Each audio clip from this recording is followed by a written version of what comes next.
All right, look at that intro. Nice. I like it. And so do we. Welcome, one and all. Good evening. I hope you had a wonderful Wednesday, enjoying a wonderful evening wherever you are over here in Europe. To all of you guys watching from the US, good afternoon. Probably some folks from Asia joining us late night. It's time for another Light 'em Up Lounge with another very special guest, a dear friend, a brother of the leaf, an avid cigar communicator, writer, and multi-awarded ambassador of the cigar culture and cigar lifestyle. I'm truly happy and honored to have Alex Avellar joining us today, live from Brazil. And Alex, without further ado, take it away. Welcome, and thank you so much for being with us here tonight at Light 'em Up. Thank you for the invitation. It's a pleasure to share some experience with brothers from all over the globe. So it's very interesting. I always love to talk about cigars, and especially in these COVID times that we basically having the opportunity to smoke together with people in this kind of thing. So my pleasure to be here, and thanks for the invitation, especially because all the great guests that you had before. So it's a pleasure to be here with everybody. So. The pleasure is all ours, Alex. So it's actually hard for me to summarize all the accomplishments that you have in the cigar industry and all the things that you have done. You're a Habanos Man of the Year award recipient in regards to communication.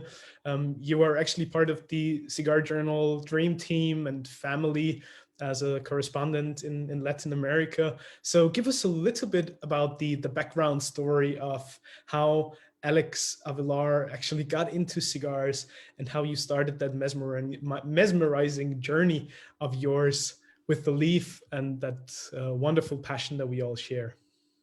Yeah, it's interesting because I never could figure that I would be smoking cigar one day, because when I was younger, I used to be an athlete. I used to swim and compete in the swimming, and then this made me to start to drink very late in my life, and I never imagined that I could smoke, because I remember my cousins with 15, 16 years old drinking beer, drinking whiskeys and all this stuff, and I couldn't even taste this, and so I never imagined it. But it was interesting because when I saw somebody, when I was near somebody smoking a cigarette, it really bothered me too much. So I had to kind of go to other place and leave the place because I could not smell the smoke of the cigarettes.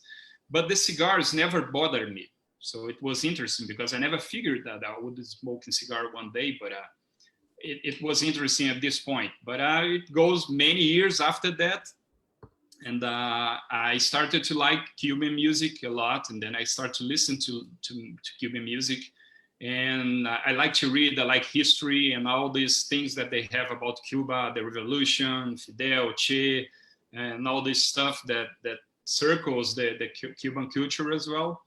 So I started reading some books about Cuba, and basically every book they go through some part of the book about tobacco, because cigars are one of the great ambassadors of Cuba in the world. So it started to catch my attention in some way. And I remember in 2006, it was at that time we were allowed to smoke cigars in many places here in Brazil. And they have a Cuban band that came here to my city to perform. So I decided to buy a cigar just to get in the mood, with the Cuban music that I used to love so much. And I have an amazing experience there. So for me, it was very interesting. I'm not talking about the cigar itself, but about the whole experience, the cigar, the music and everything, the atmosphere that we were involved. So next weekend, I decided to buy another cigar. So I started to buy kind of a one weekend and smoke at a friend's house. And in Brazil, it's very interesting because cigars are not so popular here. Right now, we're kind of having a boom here. I'll let it for a little later so we can talk a little bit more about this. And so I started to try to some cigars, and it was interesting because in 2006 Fidel got sick, and I was planning to visit Cuba someday, and I was thinking just like everybody at that time, because Fidel could die any day, and everything would change in Cuba. So I have read so many books before, so I would like to see with my eyes, make my own opinion about everything. So I decided to go to Cuba, and I was there in January 2007. And it was when I kind of start to smoke more cigars, because in Cuba you're totally connected with the cigar culture. And when I came to Brazil, I met some guys that they have a cigar club here, and then I started to smoke with more frequency here. Brazil is such a fascinating and mesmerizing country. I've had the pleasure once of visiting, and just the abundance of sensory sensations that I have encountered there, the ripeness of the fruits, the spices, the vegetables, all these wonderfully luscious ingredients, and these scent memories that still are with me to this very day. What are some of the very first sensory experiences that you still remember, and that's had sort of an imprinting to you and an impact guiding you on your sensory journey? Right here in Brazil, we kind of related, just like you talk, we have so many different fruits, the fruits that I don't know why, the fruits that usually we taste here taste much better than the other places. I travel to many other places.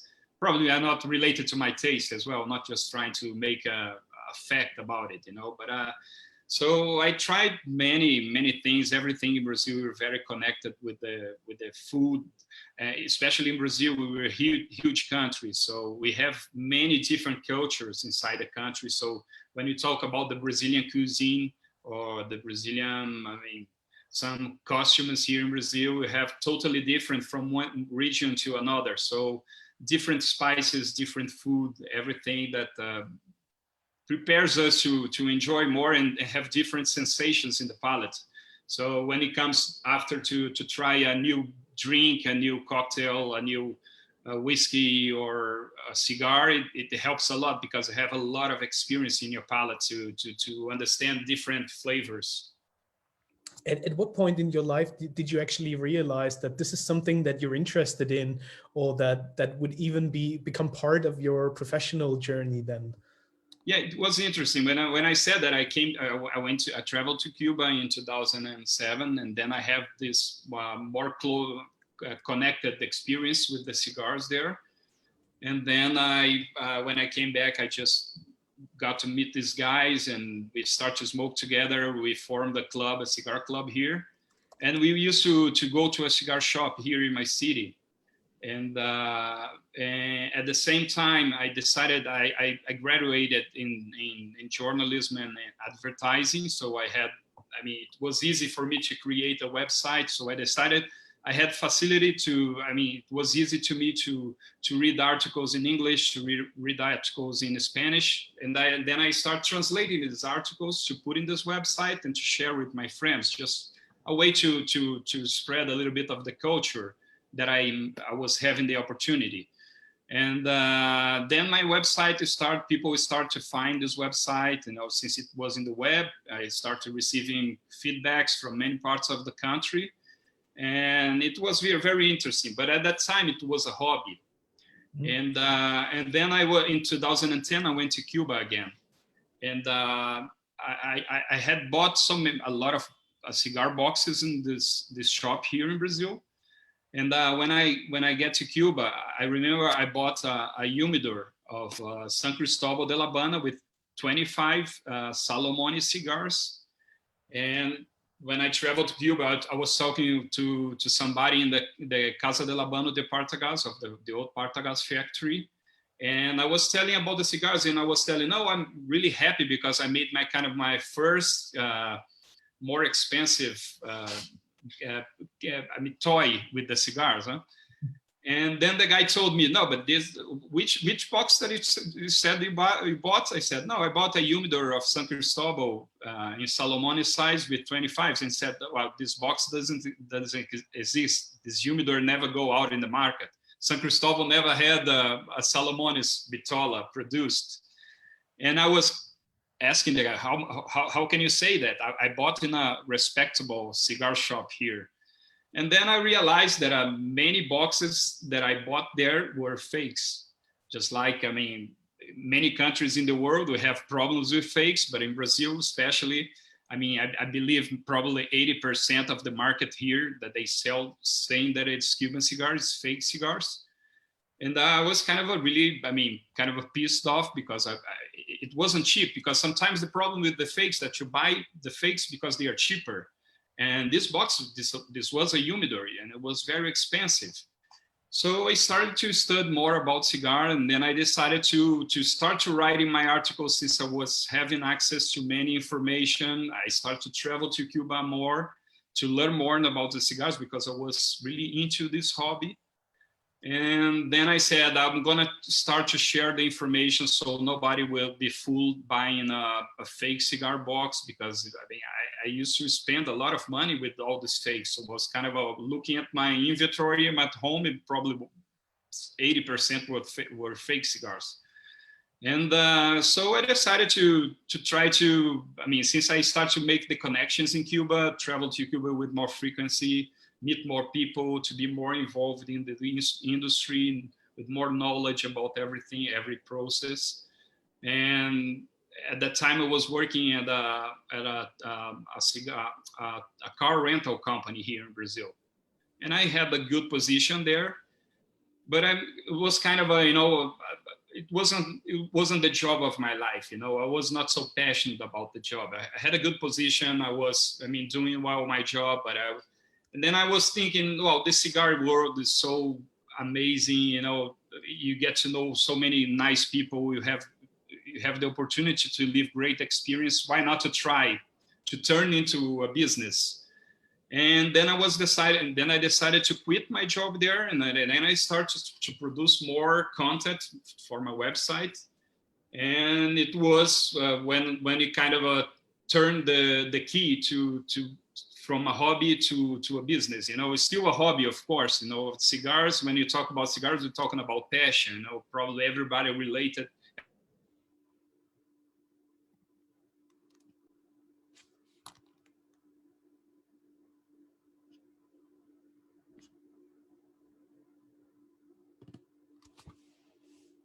I think Alex just froze there. So we'll see whether we can get him back on track in the meantime.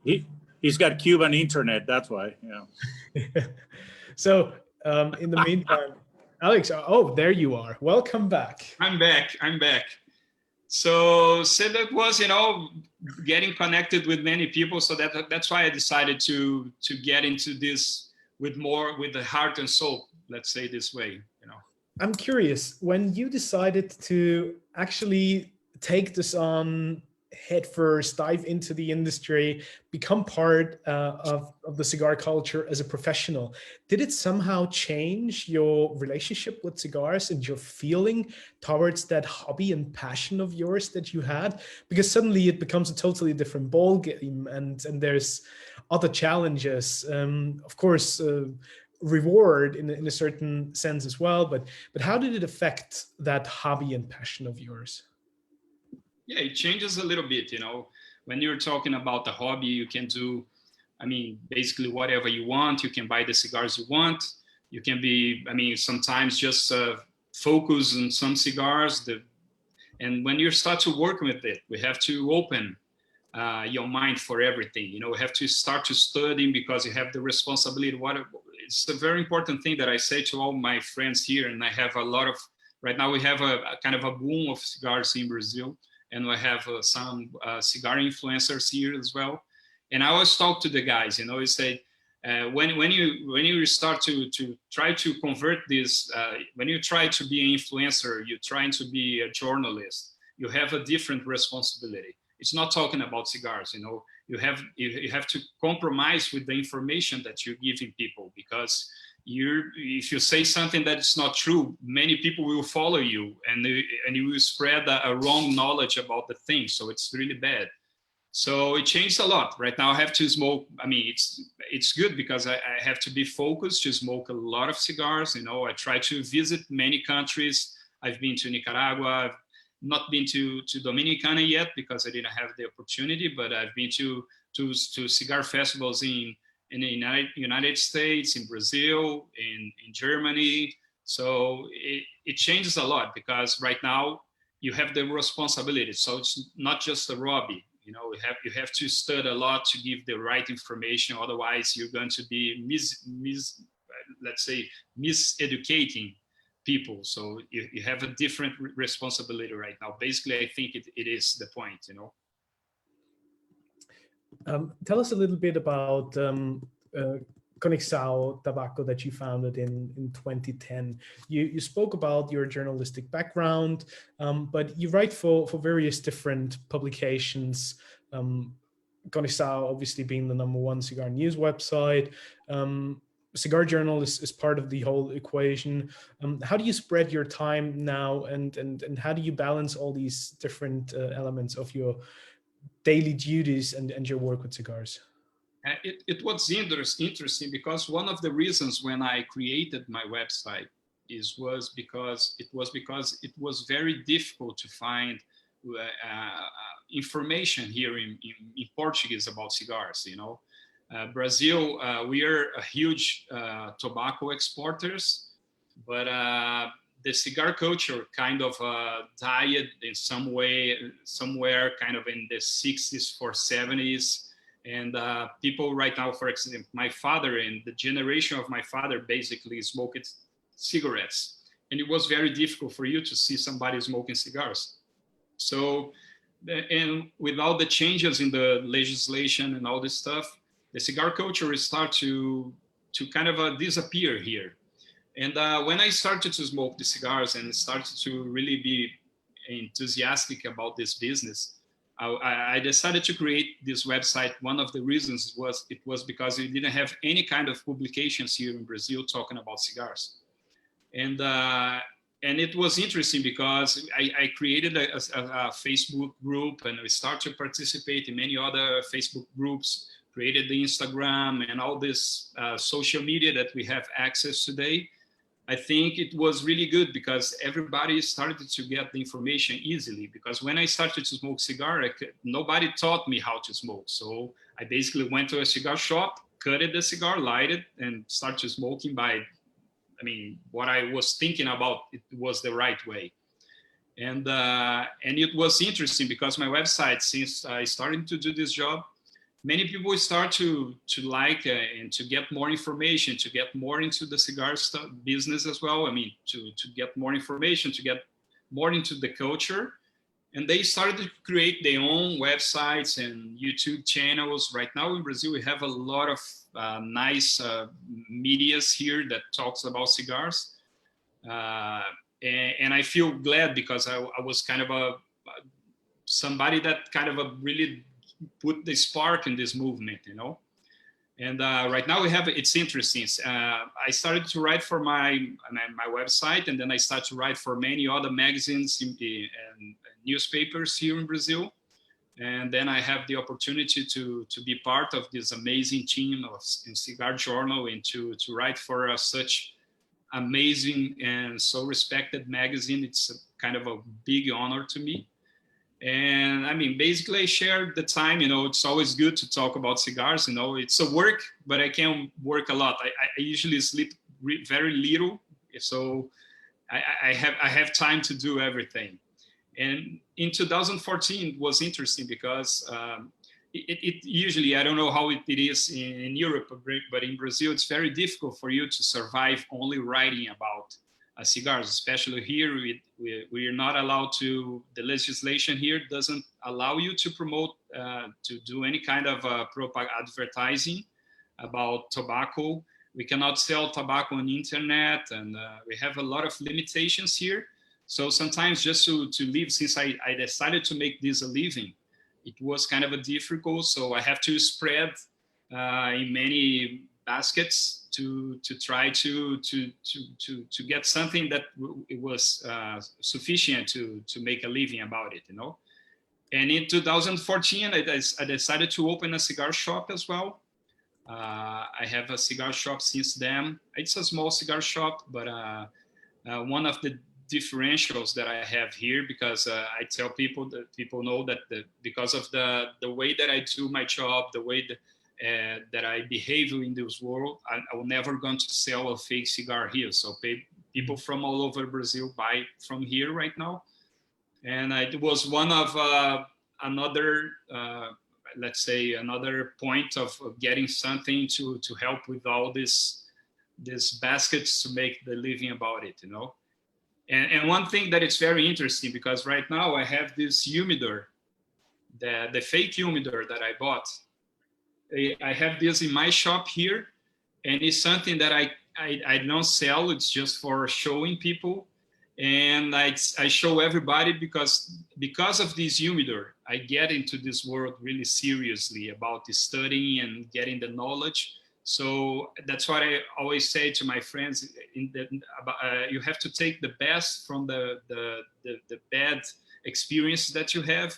And right now I look at this humidor and I'm really glad to have this here, because it motivates me and shows me that it was where I started. So it's very important for me right now. So, Alex, that's a wonderful point, and I believe we all face challenges in our lives, and there's obstacles and hurdles to overcome, and it's truly how we can work with that, how we can overcome and make something better out of it. And challenges are there for a reason. So I believe that's a very important message, no matter which industry you're in or whatever you call your vocation and your passion in life.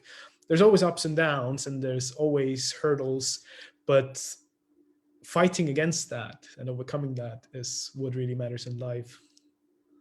Yes. I always try to look, you know, I said, I mean, everybody will have bad moments in their life, will have bad experience.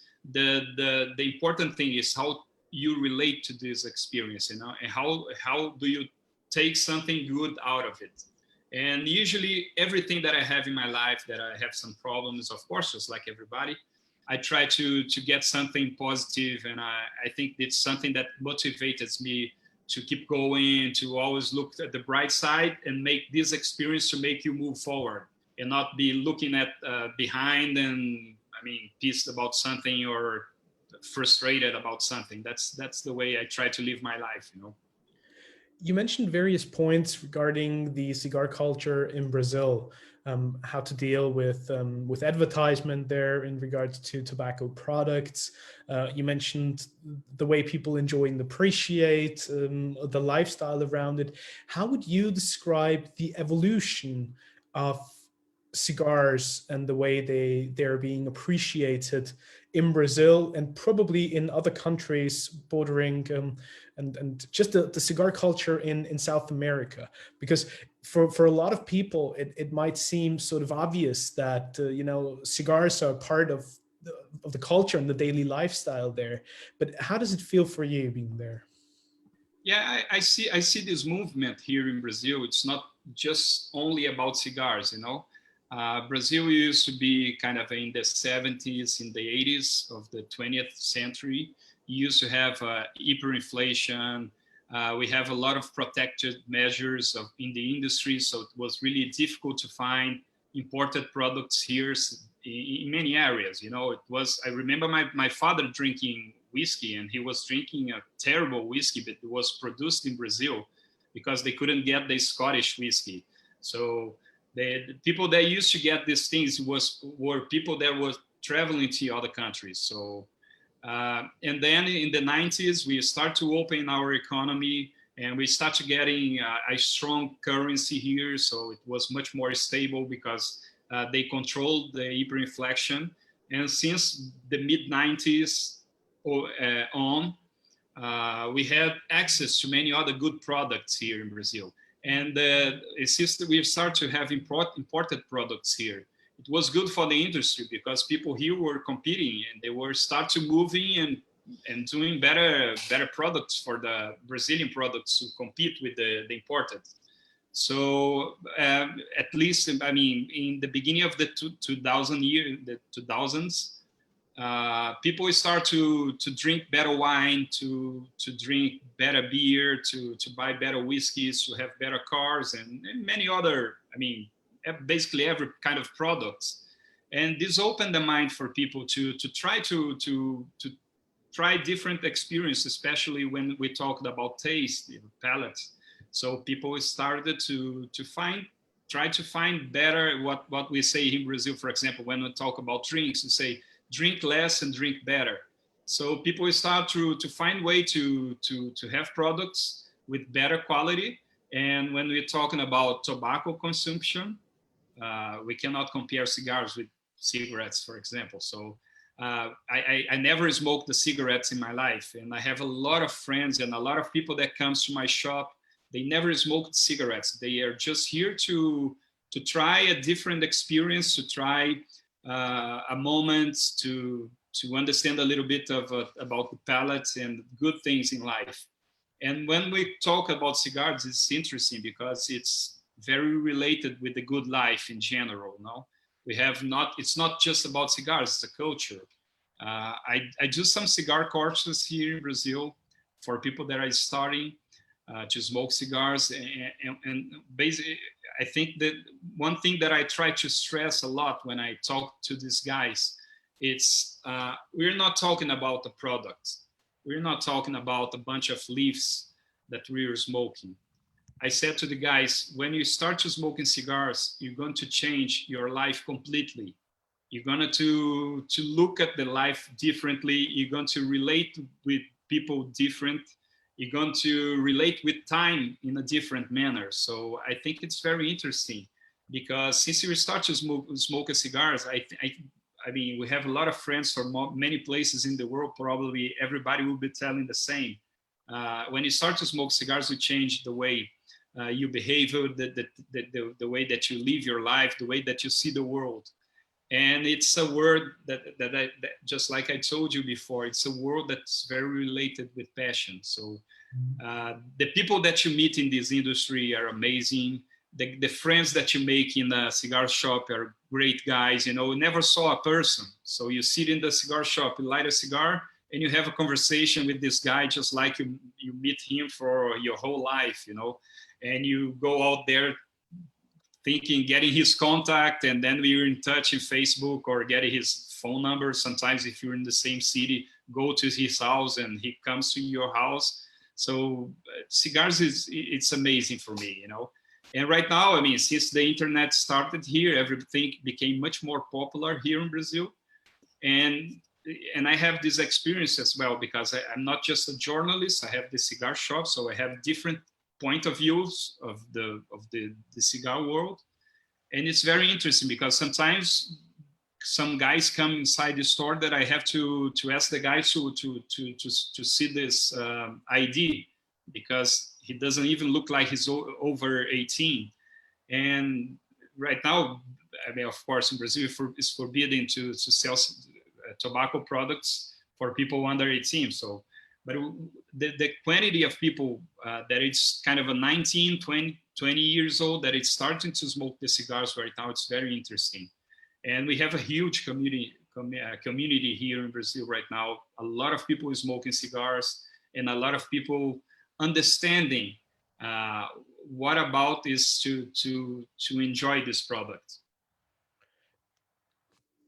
Interesting point that you mentioned the internet and the way cigars are being communicated through social media. It obviously must have affected your own journalistic work and the way you see cigar communication as a whole. How has that media landscape transformed in your opinion? And where do you see the differences of how cigars are being communicated now in comparison to when you started your personal cigar journey? Well, when I started, we didn't have the Instagram. We didn't have many of these cigar, I mean, many of the social medias at that time. Basically, we had the Facebook here. I mean, I'm not sure if it didn't have the Instagram, if it wasn't popular here in Brazil. But I think everything is faster. You know, when we're talking about to do a publication, we have to print a magazine, we have to print a newspaper or something. You have to invest much more money. And right now it's much easier to produce content. And right now it's much faster as well. Another point that is very important, right now it permits people to interact with the content in some way. You know, if you have some guy that, I mean, right now you have many of the guys that the cigar producers in Nicaragua, Dominicana, whatever, we can get into their Instagram and talk directly with them. So it's very interesting. So I think all that this technology put everybody together and gave more opportunity to people to relate. The communication goes faster, and the interaction. I think it's the main thing that's going to spread the culture much more faster than it used to be before. So I believe basically, I mean, the internet was amazing for this, you know. And you clearly see this in your own work, I believe, as well, since social media has become a facilitator for not just communication, but also education and the way you can probably spread your own message to the people. Yeah, and I'm talking about the producers as well. Since I told you that in Brazil, you're not promoted to advertise cigars, for example, or tobacco-related products. But when sometimes somebody, you know, just make a post, for example, if my personal social media, I post a cigar that I'm smoking, it's my experience, you know, I'm not selling anything, I'm not advertising anything. It's just my experience, just like I was eating some meat in the restaurant or if I was drinking something. So it kind of gave a way for people to find different paths to promote in some way the cigar culture. Otherwise, in magazines, for example, it would be impossible to advertise a new product. Right now, you see in the internet many people promoting this by themselves. You know, it's their opinions, what they are consuming. It's not something that you're really promoting to sell it. I think it changes a little bit the way the cigar is being shown in the internet as well. It sometimes seems when you're flipping through your social media feeds that there's a lot of people posting pictures of themselves with their cigars. There's various ways of communicating that whole lifestyle, but it's actually rather rare to encounter true educational content trying to just lift and amplify the entire educational component of cigars. Where do you think the industry could improve in terms of just getting more educational components into the whole communication stream? Yeah, it's what you said. It's very true. You know, it's something that I kind of something that I talk to my friends here. You have to understand the differences. You know, it's not because a guy that has kind of a 20,000 followers on Instagram that he has the knowledge about cigars. Probably he has a good experience. He has the opportunity to buy good cigars. He has a lifestyle, post nice pictures. And I think this is nice as well, you know, because in some way they are promoting the culture, you know. And you have different kind of influencers that are really trying to take you, you know, not just post a picture about the cigar and a whiskey. And they are talking about the history of about the cigar and give you some information that you can enjoy when you're trying to smoke the cigar and the pairing that you're proposing in the picture. So you find different approaches for these things, you know.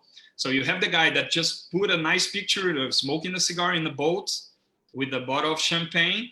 That I think it's nice as well because it promotes the cigar lifestyle, cigar culture in some way, and it does some good for the industry in general. But you have the other guys that are posting the same picture but talking about the champagne, the the year of production, about some particularities that you're going to find in the champagne and how it will enhance your experience about smoking the cigars. So it's different, you know. And right now, it's probably this is going to be the biggest challenge in the industry right now. I mean, probably not saying in the industry in general, but for the guys that are trying to get into this world to differentiate the good content from the bad content, because I don't see any problem with the guy that posts, as I told you, a cigar in the boat with a bottle of champagne. It's nice, you know. I think in some way it's promoting the culture and he's promoting his experience, so it's good. I think the problem is when somebody is try to behave like an influencer or a journalist or something, and start to say things that doesn't make sense about this. So they're doing this miseducation process that I think this is the problem, you know. In Brazil, as I told you, we have a lot of people right now. Basically, I tell to my friends, you know, since you smoke cigars or you drink whiskey, for example, not to tell about cigars specifically, and you have 100 guys that follow you, that are your family, your friends. So you're an influencer of your friends and your family, you know. Everybody right now in the internet, right now in the social media, everybody is an influencer. The difference is how many followers that you have, so how many people that you influence. So when you have more people, the responsibility goes over. And right now, everybody, I mean, I have a lot of people here in Brazil that I see that is starting to smoke cigars kind of 1 year ago. And right now they are talking about perceptions and giving tips of pairings and talking about the history of the cigars and giving a lot of wrong information because they don't have the maturity and the experience yet to talk in this manner, you know. It's better for you to just post the picture of a drink and a cigar, and then to try to talk about something that you don't really know yet. It demands experience, you know. I didn't start to talk many things that I talk today because today I have the experience. I visit the factory, I talk to producers, I have relations with many people. So right now I feel this responsibility and I feel the maturity to talk about some subjects. And that's the point. And right now I could not tell you a way to how to differentiate, but I think it's something that sometimes we have to find a way, you know. Otherwise, a lot of wrong information is going to be spread in the web, and we're not going to be doing a good for the business, but a bad experience for the business. Most certainly, the way we communicate through new and modern media and social media has given a voice to pretty much everybody, which is amazing. But as you rightfully mentioned, it brings challenges along as well. And in general, the cigar industry being a rather traditional and I wouldn't dare say old-fashioned one, but that's also part of the charm and what we love about the industry, that it's deeply rooted in history and tradition and culture. But it's certainly being challenged with transformative events that are going on in the world. Our dear friend and brother Yassim from Abu Dhabi had a wonderful question that he posted over on Facebook for you, Alex, that according to the Brazilian cigar smoking culture and how things suddenly changed with COVID, how do you think the experience is going to look like, in particular with helping consumer and cigar lovers when they want to choose a cigar, but they have to go online? As we all know, online sales have been booming because of all the lockdowns and everything that's been going on with COVID. How do you see that changing? And maybe you can talk a little bit about the traditional brick and mortar and online sales in general. But thank you, Yassim, for the wonderful question. And I'll hand it over to you, Alex. I would like to say hello to my friend Yassim. And he is one of the guys that I think everybody should follow. He promotes a lot of the lifestyle with the knowledge. You know, that's the important. Another friend that I must mention here that it's a very good friend of mine. That's Alex Cigar Dandy that you interviewed some editions before. He's an amazing guy, a very good friend that he promotes the cigar in the very good manner as well. So these guys are doing an amazing job, and they are adapting the content for this kind of media in a perfect way. So I really love the work they are doing.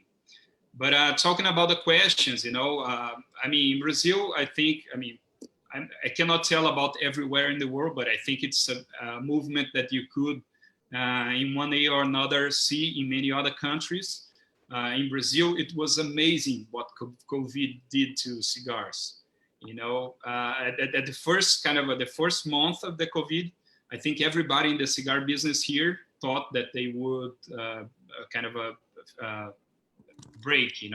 They could not keep going with the business because bankrupt, because everything, everybody was afraid.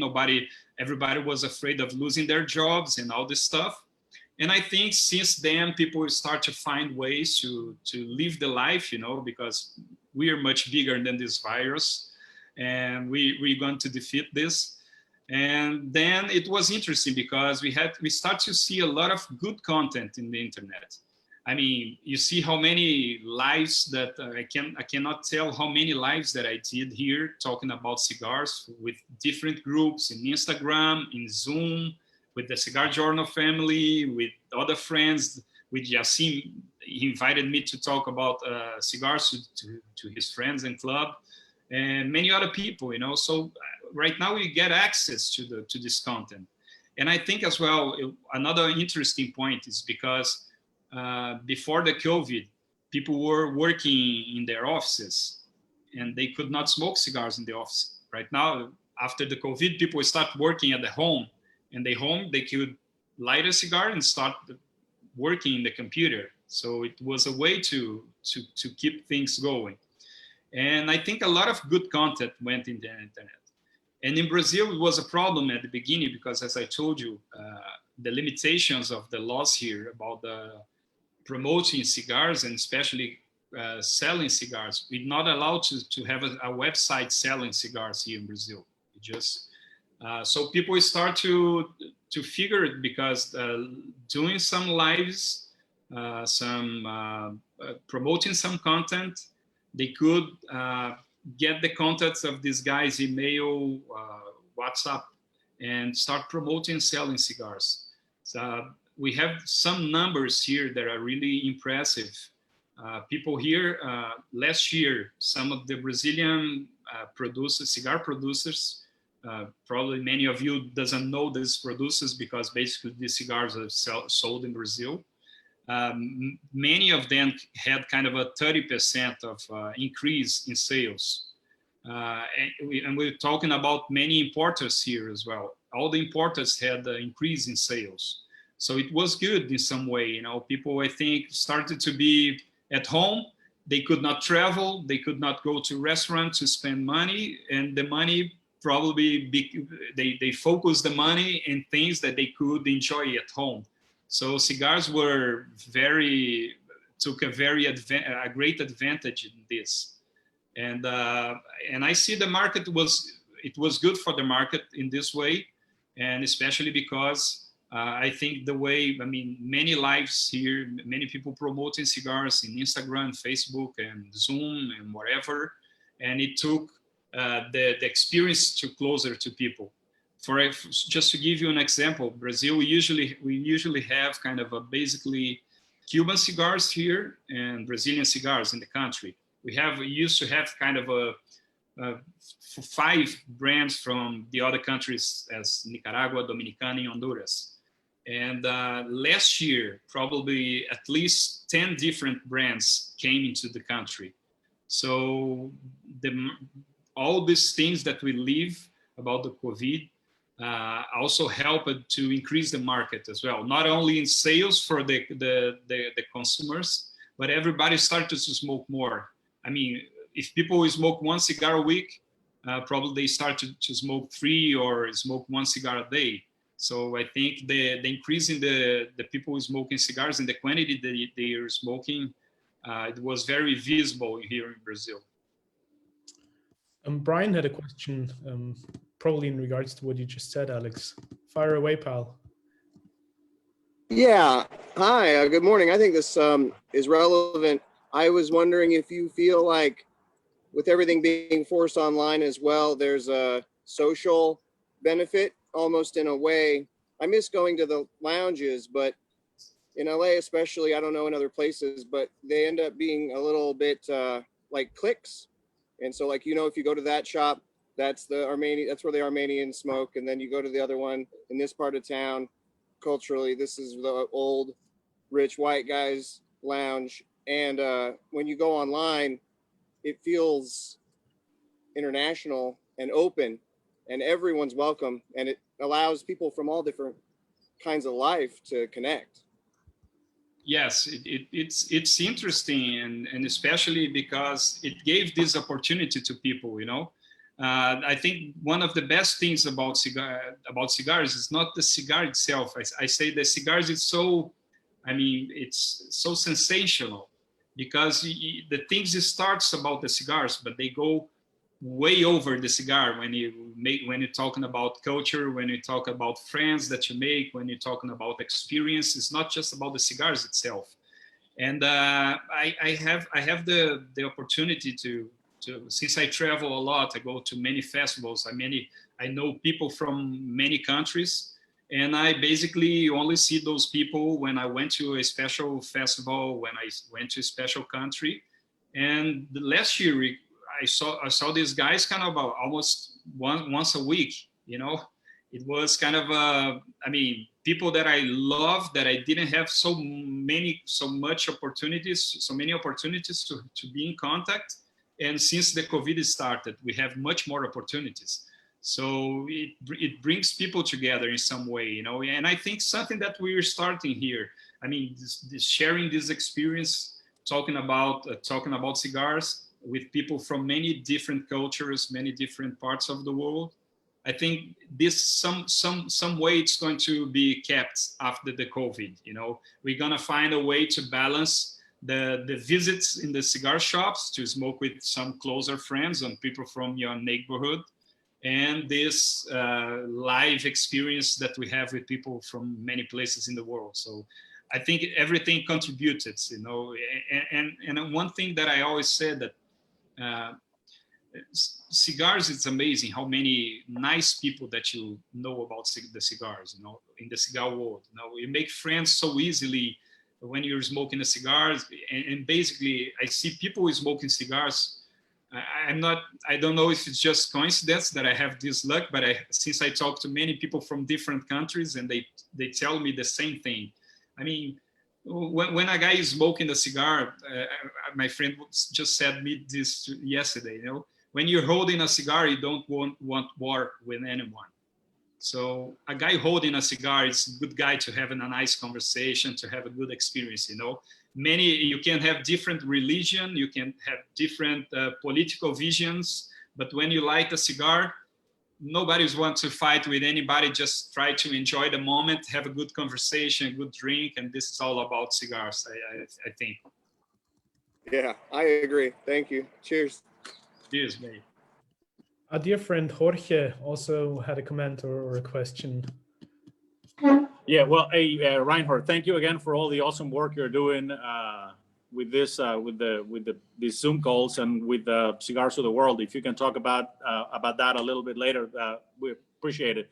The other thing, I don't know if you've noticed that I don't know if this is the first time for this, but you have two winners of the Hombre Habano in this call present at the moment. You have Alex, who won in 2019 for 2020 for communication, and Gabriel from Argentina, who won in 2019 for business. So that's a pretty good attendance, if you ask me.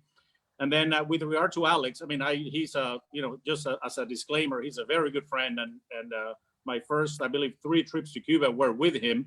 So I can attest to what he said earlier about he doesn't sleep much. Yes, that is true.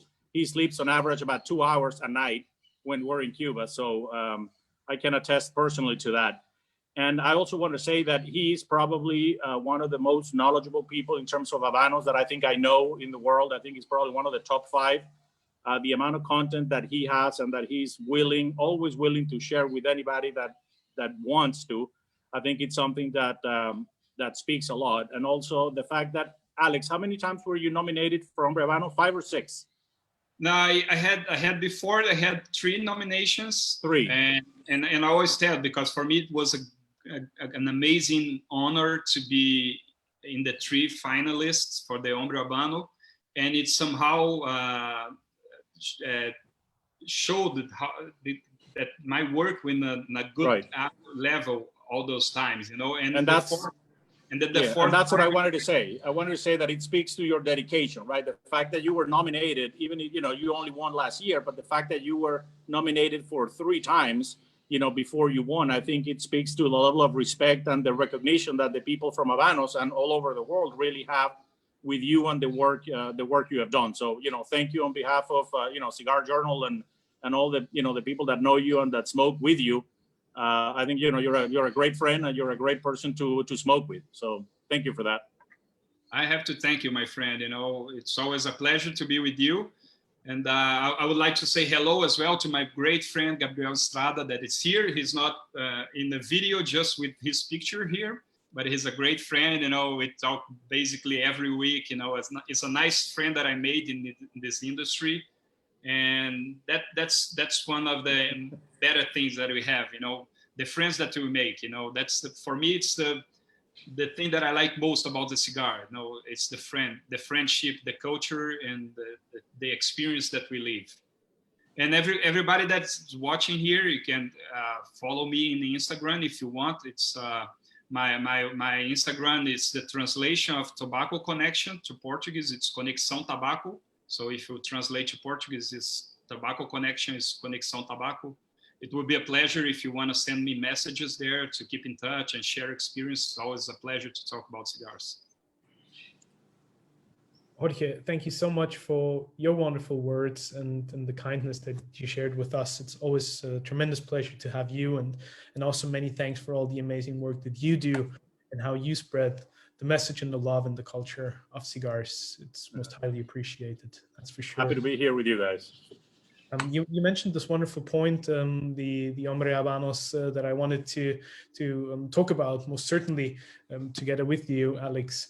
And maybe you could explain a little bit to all the people who are probably not as familiar with the process or what this recognition actually means, just in order to give a little bit of a background understanding and the backstory of how this whole thing came about for you and what it actually means. Yeah, the Hombre Habano Prize, it's called in English the Habanos Man of the Year. It's a way that Habanos found to recognize people that are doing distinguished work in some areas. They have 3 areas right now. One is production.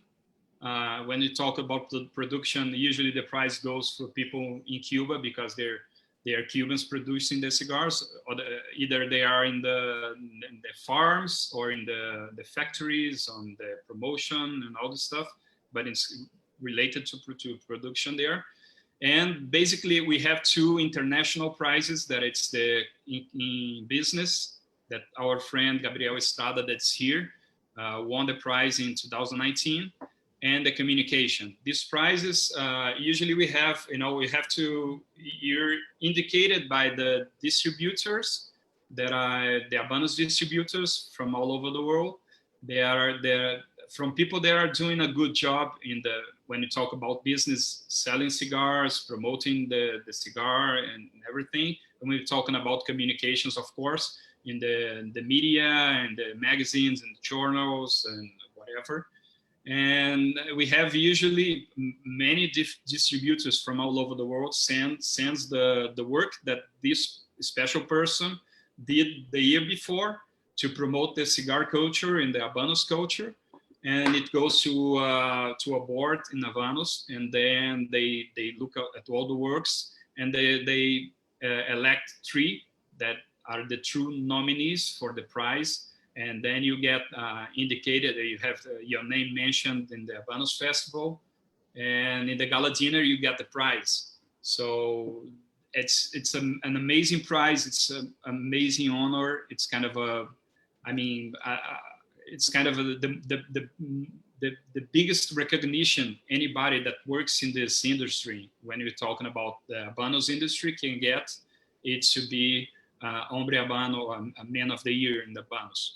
So I think I'm very honored to be, as Jorge told you, that I've been nominated 3 times before. And let me tell you something about this experience that I told you before about the humidor that I mentioned here, trying to find good and sometimes not so good experience.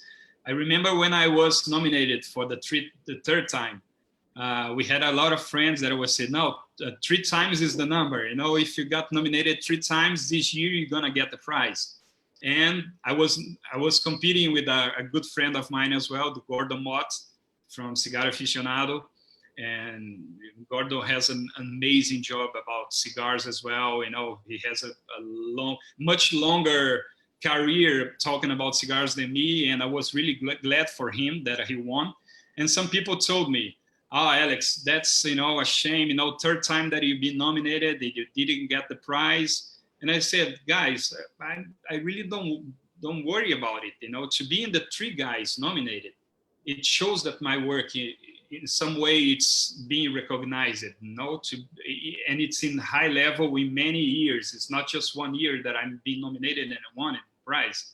So for me, I always try to look in the good way. And I'm really happy because in 2020, I got nominated, and this time I won the prize. And one thing is, since you won the prize, you're not nominated again in your category. So if I want to win the prize again, I have to change the category. But one is enough for me. You know, communication is amazing. My friend Gabriel Estrada is here in business, does an amazing job in Argentina, has an amazing cigar shop there, more than 35 years working about with cigars and promoting the cigar culture. So to be together with these guys, when I see all these guys that got the prizes, for me, it's an honor to be part of this club and to be sharing kind of the same recognition these guys had, you know. For me, it's an amazing.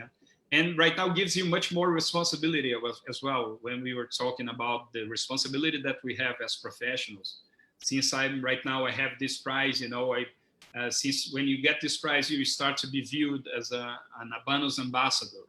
So you always have this responsibility that you have to be much aware about it, because it's an honor that it's not given to many people, and to be representing such an amazing product just like the Habanos, for me, it's an honor, and I feel glad then to have these many friends that were cheering for me in the Gala dinner last year.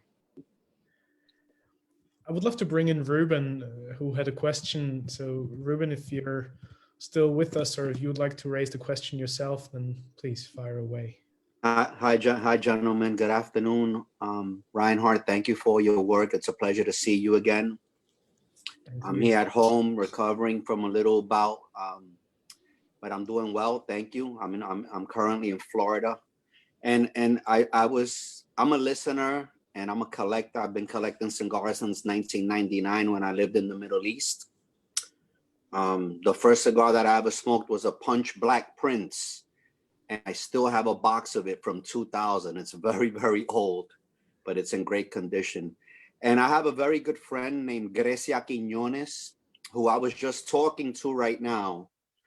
And she wanted me to tell Alexandra, Jorge, and Gabriel to send her love and her regards. I was just in La Habana with her and Dailin the end of January.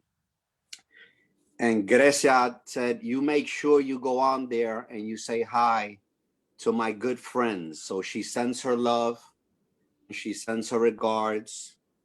I have visited Gabriel's shop in Buenos Aires several times anonymously, quietly. I didn't introduce myself actually, it was January of last year of 2020. And I just had a question for maybe Alexandra. It's not a trick question. Is that I'm in a debate with Grecia and with Dailin and with Deborah about what the RE here inside the punch band that is discontinued. What does that RE mean? But most importantly, where can we find it? Because there's two different answers. And it's not a trick question. I'm just looking for help. And I'm learning. Thank you for the opportunity, Reinhard. Alexandre, un abrazo. Jorge, Gabriela, and to the rest of you, ladies and gentlemen. Thank you. First of all, I'd like to say hello to Gracia and to Dailin. They are two great friends of mine.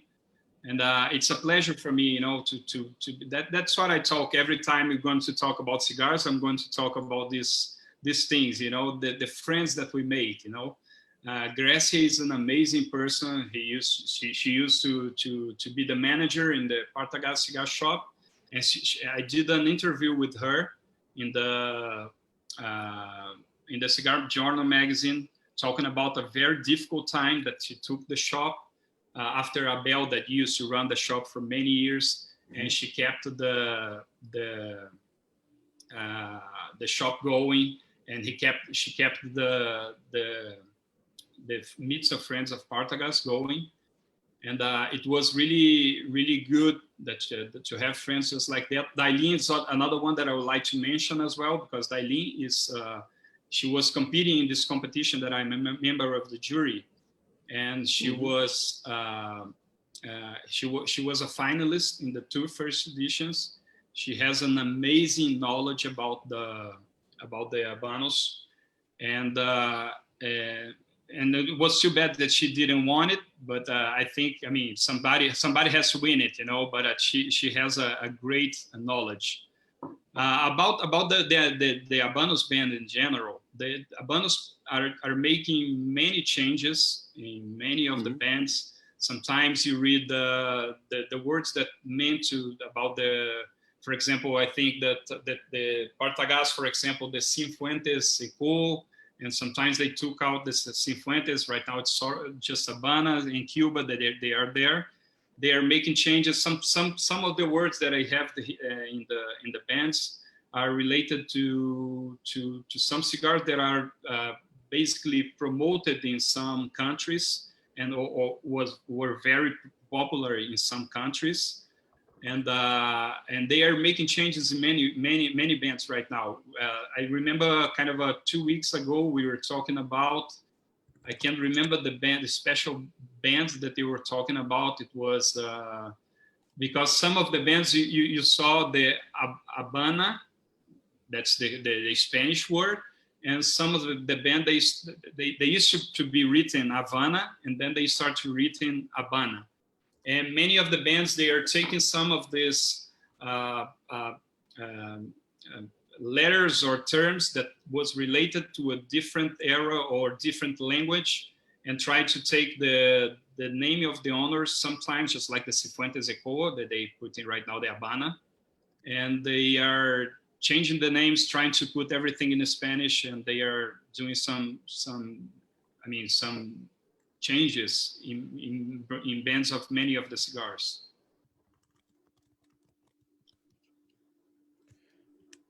Thank you.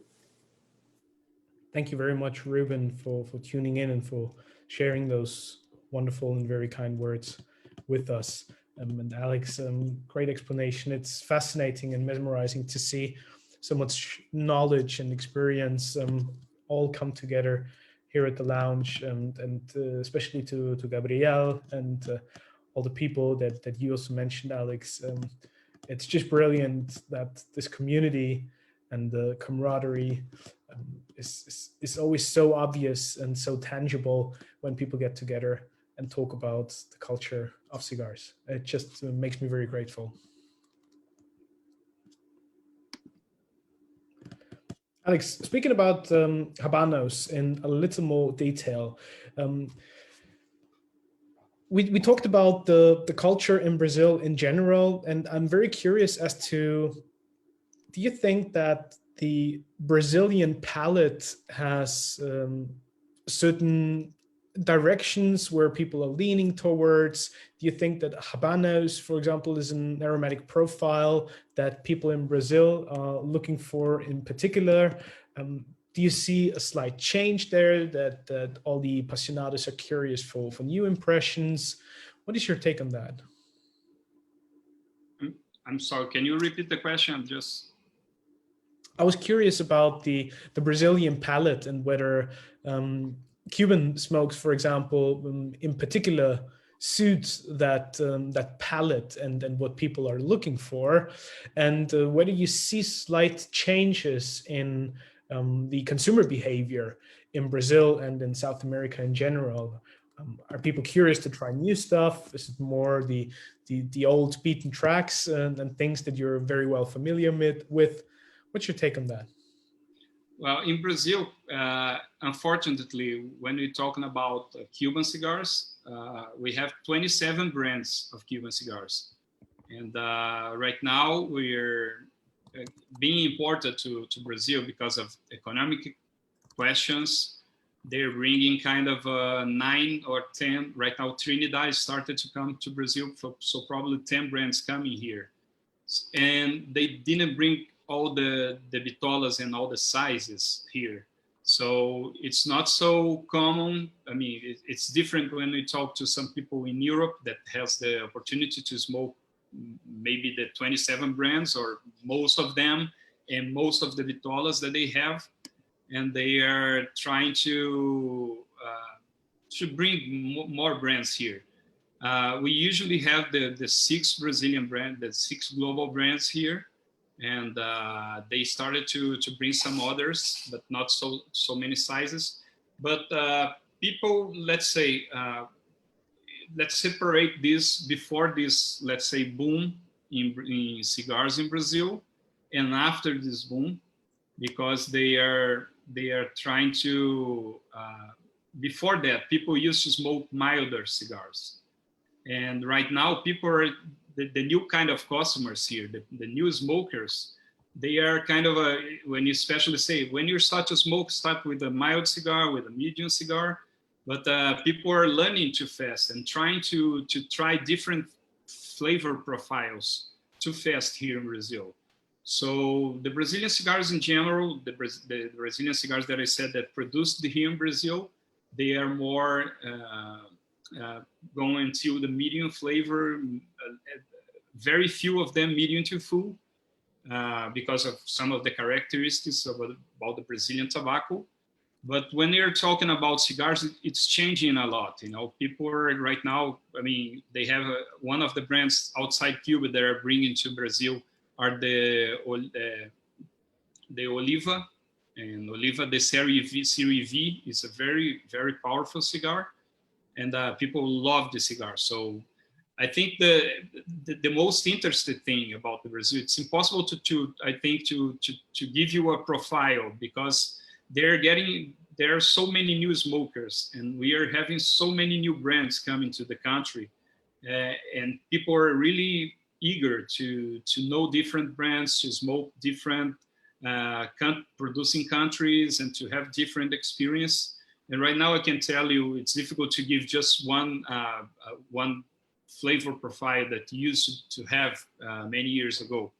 I think right now people are trying different flavors, and a lot of strong cigars here are coming to Brazil and selling a lot.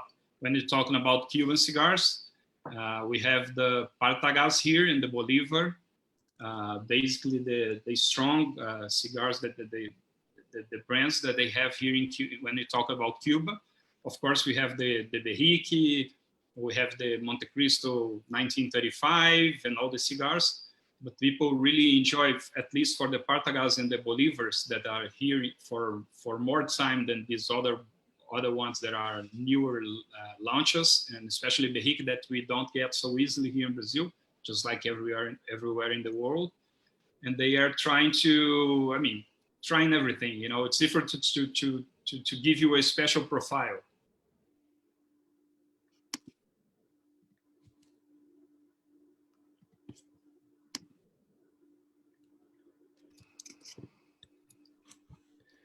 I'm fascinated by, at the very beginning, how you spoke about your particular fondness and the relationship that you have with Cuba.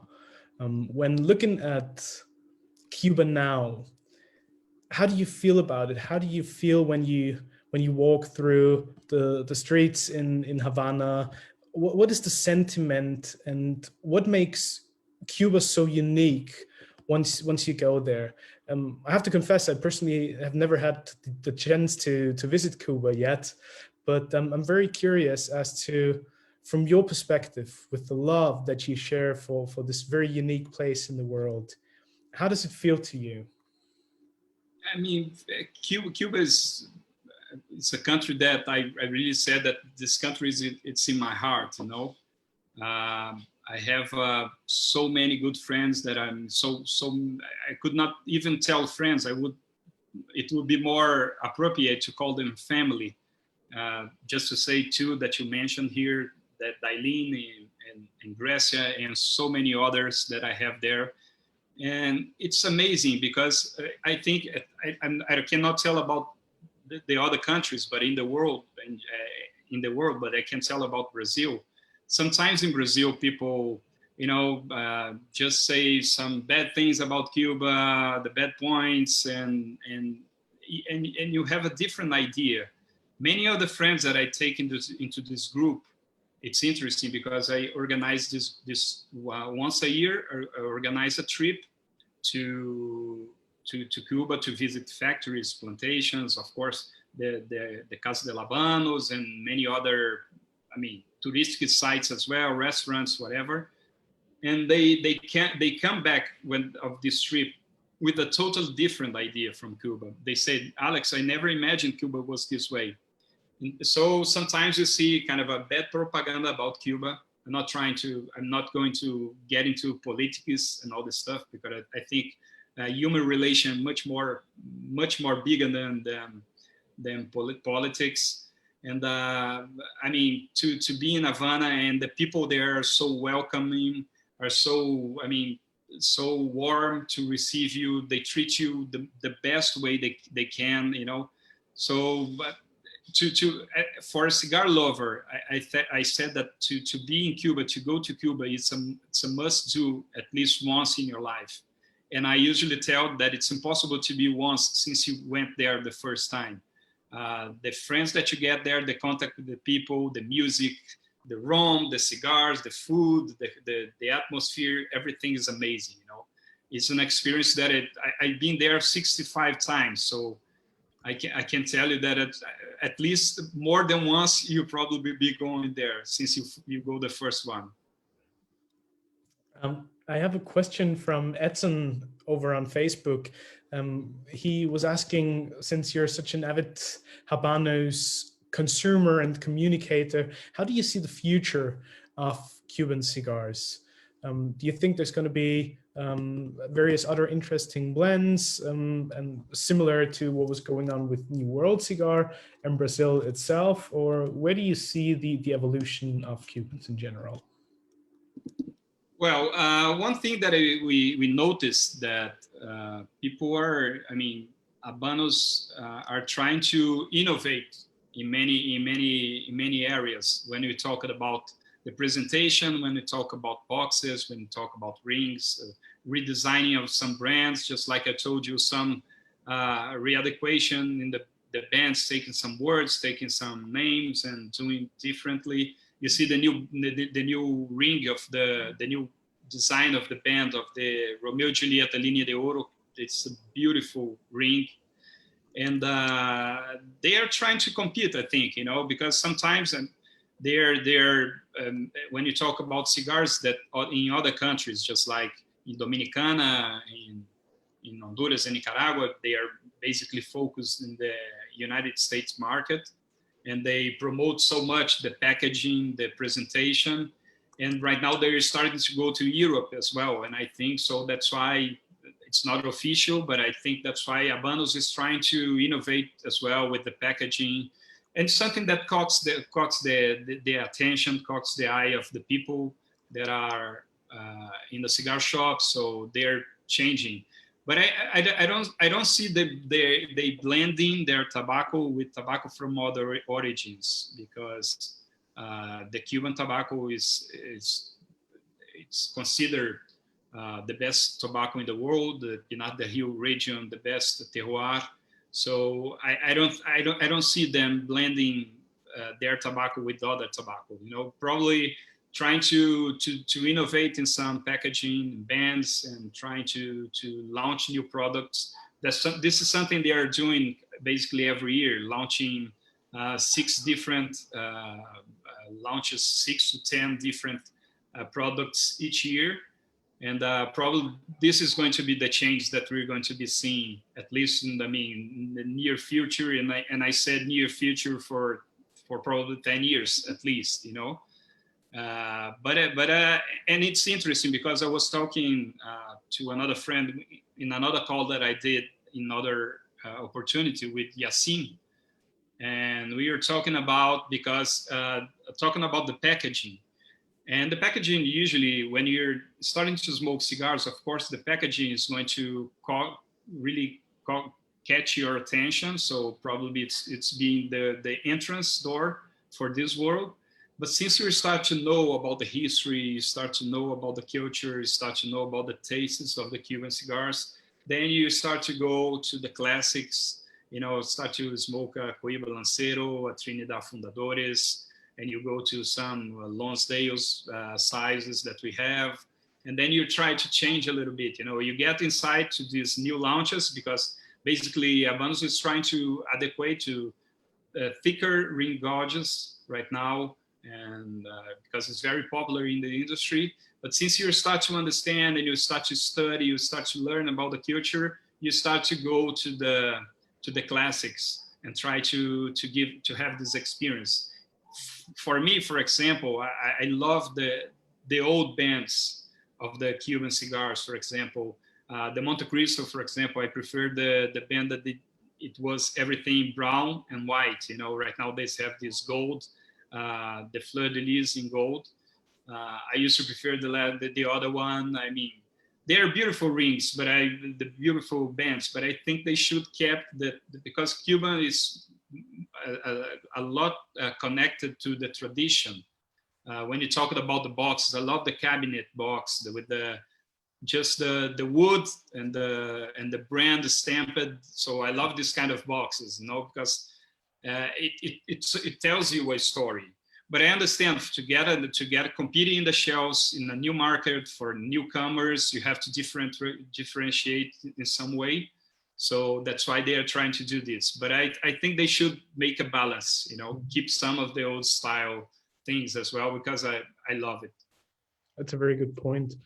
As a follow-up question, Edson also asked for a few suggestions of Brazilian cigars that you mentioned that he should probably try. Yeah, we have here a brand that it's called Dona Flor. This brand is from 1978. It's 100%, they use 100% here Brazilian tobacco. And this brand is, in some countries you can find it. In Germany, I know that you can find this brand. It's really interesting. They have probably in the United States, they used to be exported to the United States. And I was talking last year with the owner of the factory. They interrupted the exportation there, and probably they are coming back this year. So if you have anybody coming to Brazil that can buy you, another brand that I like to mention a lot, it's the Dannemann. It's a really good brand as well. Dannemann is it's a company that was founded by a German here. Right now it's a group that in Switzerland that owns the brand, and they basically export tobacco to make cigarillos in Europe. But it's very interesting brand. The cigars are only sold in Brazil. They're really good. And one thing about this brand that I told you, the Dona Flor, is because the company name is the Menendez y Amerino. And one of the founders of the company were two of the sons of the Alonso Menendez that used to produce the Monte Cristo brands in Havana. And after the revolution, they went to to Spain, and then they came to Brazil. At the beginning, Benjamin Menendez came here as well, but then Benjamin Menendez went to Central America to produce tobacco there, and his brother was here. He died kind of 2 years ago or 3 years ago, Felix Menendez. And it's a brand that has a lot of history. They brought to Brazil the way to roll the cigars, the way the Cubans used to roll, because in Brazil they have a different technique. So they started to bring some about the culture and about the way the Cubans produce the cigars here. And that's my personal favorite here right now, the Dona Flor.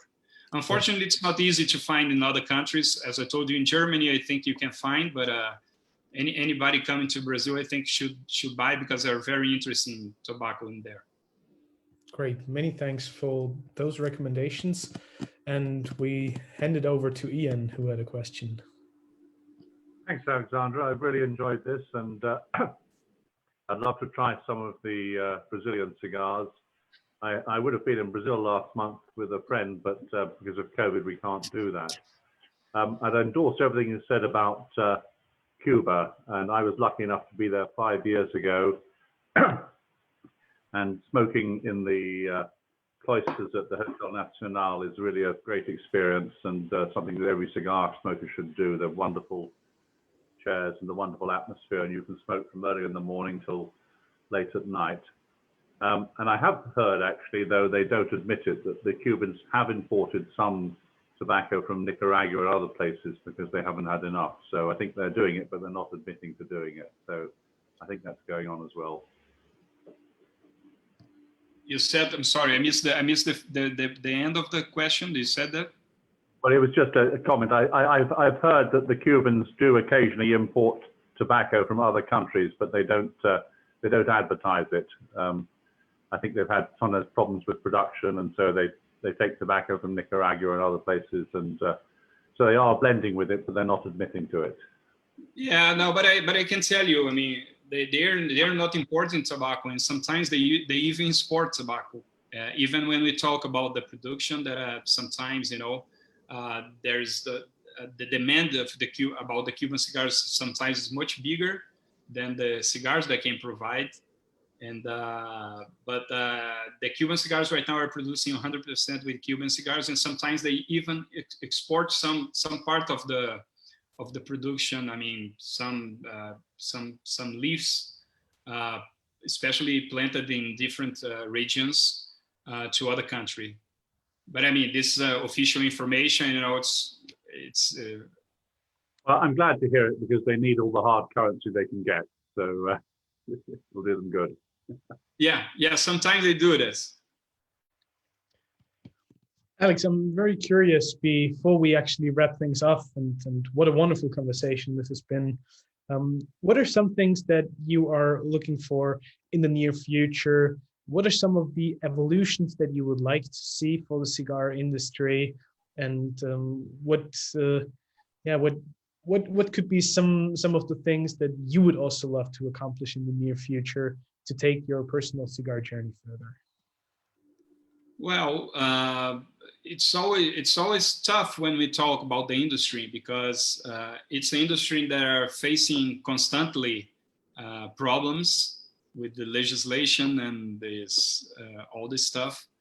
I think the most important thing, and it would be great if you could use sometimes as well to explain the cigar rights of the world. I think we should fight, because we're not talking about a product that causes addiction. We're not talking about a product that is sold to children. This is a totally different product, you know. So I think the main fight that the industry should have right now is trying to differentiate in the legislation to avoid this kind of to be put in the same basket of the cigarettes, you know. We're talking about cigar boxes with all those stamps and all those things they come right now. We talk about some countries that they have the plain packaging right now, so it's unbelievable, because the cigar boxes tells a story, the cigar rings, the cigar bands tells a story. So it's amazing to see this, and I think this is where the the industry should focus. That's why I think it's so important, this kind of movements, for us to try to have a voice, and to separate things, because it's what I used to say here in Brazil, that usually the legislators, they shoot in the cigarettes, but they hit the cigars, because they forbid you to smoke in the restaurant. The guy that smoke a cigarette, they go outside the restaurant, in 5 minutes they smoke the cigarette and come back. It doesn't hurt too much the industry of cigarette, especially you're talking about an addiction. The guy that is addicted will keep buying these things because he's addicted. And the problem is the cigar is totally different. That's the main focus that everybody should have right now, to differentiate this. And what I try to do is to explain everybody that it's a totally different product. It's a totally different experience that you live, that you have, that when you start to smoke in a cigar. And I think everybody should join the fight to save this, because I don't know, the way things are going, it's difficult to think how bad it can get in some years if you not say to these legislators to stop doing this, and to change the way they deal with the cigars and cigarettes. Absolutely. And there's quite a few very well accomplished, active, and most wonderful initiatives, platforms and associations like the Cigarettes of America, that has been fighting for the rights of cigar consumers for a long time, and the Cigarettes of Europe, and all these platforms that are really trying to fight for the better of the industry.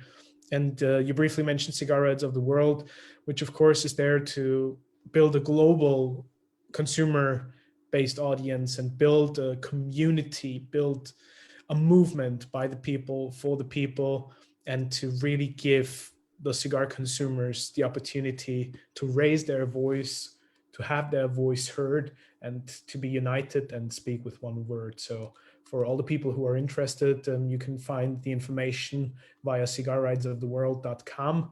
And it will be a pleasure to know that you're all supporting. And it's really a platform meant for all of you guys, for the ladies and gents, the brothers and sisters of the leaf, and the people who appreciate and enjoy handmade premium cigars. And of course, Alex and also Gabriel, you are dear ambassadors, spokesperson, and friends that support this initiative. And I want to personally thank you for all your efforts and for your support.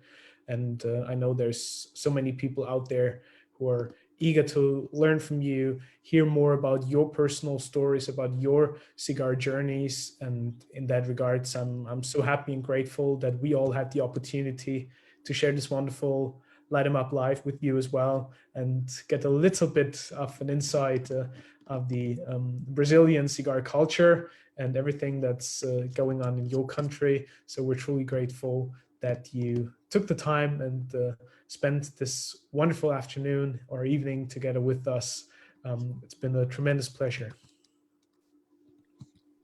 It's my pleasure, my friend. It's great to be part of this this new organization that you're promoting, and I think as cigar lovers, that I think the most important thing is to be united. It's to share this passion that we have about this product, and try to do our best, try to enjoy our life with respect to everybody, with being nice people, not trying to bother people when we're smoking a cigar. So we have our places to smoke as well, because sometimes there is even countries that you cannot smoke a cigar in a cigar shop anymore. So that's always a pleasure to talk about cigars and to see people from all over the world. It's a pleasure for me. And and I think the best thing that happened to me in this cigar, since I entered into the cigar, it's to be part of such an amazing family, and with many different people from many different countries sharing the same passion and the same respect for this product and for a way of life. I couldn't think of a better word to finish this wonderful conversation. So yet again, many, many thanks, Alex. Thank you for being our dear guest at the Light 'em Up Live, the Light 'em Up Lounge. And I wish you nothing but the very best. Be safe, be healthy. And I can't wait to see you again super soon and smoke a cigar with you. Thank you. I hope to smoke soon, probably in Dortmund. Let's see if this year they allows us to join.